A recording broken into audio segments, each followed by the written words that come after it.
In the windswept land of Berk, where dragons once ruled the skies and Viking warriors commanded the seas, a new story rises.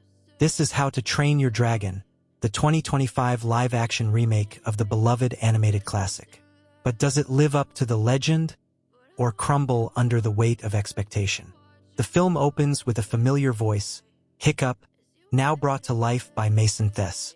He's still the awkward but brilliant son of Stoic the Vast, who's portrayed once again by Gerard Butler, returning not just in voice, but now in live action. Berk is under constant threat.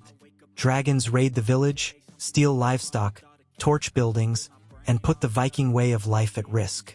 But Hiccup isn't like the other warriors. He doesn't want to slay dragons. He wants to understand them. During one of the night raids, Hiccup uses a device he's secretly built to shoot down a rare and mysterious night fury. The next morning, he follows the trail into the forest and finds the dragon. Wounded, fierce, and cornered, he raises his blade, but can't bring himself to strike. That moment changes everything. Instead of killing the dragon, Hiccup sets it free. Slowly, cautiously, he earns the creature's trust. He names him Toothless because of his retractable teeth. Over time, they form an unlikely bond. Hiccup builds a mechanical tail fin to help Toothless fly again, and the two begin to soar together, secretly. Back in the village, Hiccup is forced to train in the dragon fighting arena with the other teens. Astrid, Snotlout, Fishlegs, and the chaotic twins Roughnut and Toughnut. While they learn to fight dragons, Hiccup learns how to communicate with them. He starts using that knowledge in training, subduing dragons without violence. His unorthodox methods shock the others. Even Astrid starts to notice. But with every success, Hiccup drifts further from his father's expectations. Astrid, suspicious, follows him into the woods and discovers the truth. She sees Toothless. First, she's terrified. Then, she sees how gentle he really is. The Night Fury isn't a monster, just misunderstood. Together, Hiccup and Astrid ride Toothless into the clouds in a breathtaking sequence that feels like flying for the first time. But that joy doesn't last long. During the flight, they accidentally stumble across a hidden dragon nest. A massive hive ruled by the monstrous Red Death. A dragon so powerful it forces the others to hunt for it. That's when it all makes sense. The dragons aren't attacking Berk by choice. They're being controlled. Hiccup rushes to warn his father, but Stoic won't listen.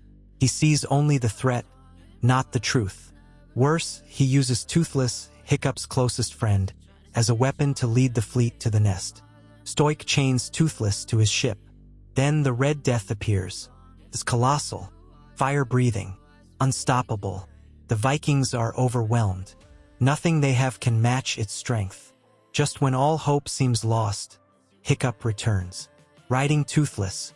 Together, they face the Red Death in a final aerial showdown, a battle that pushes both boy and dragon to their limits. They defeat it, but not without sacrifice. In the explosion, Hiccup is thrown from Toothless. When Stoic finds him, he's unconscious. For a moment, the chief thinks he's lost his son. But Hiccup wakes and realizes something's missing. He's lost part of his leg. A moment of sacrifice that mirrors Toothless' own injury. Now, they are equals not just in friendship, but in pain, in purpose. Together, they rise. And when the village sees Hiccup fly in on Toothless again, everything changes. The dragons, once feared, are now embraced.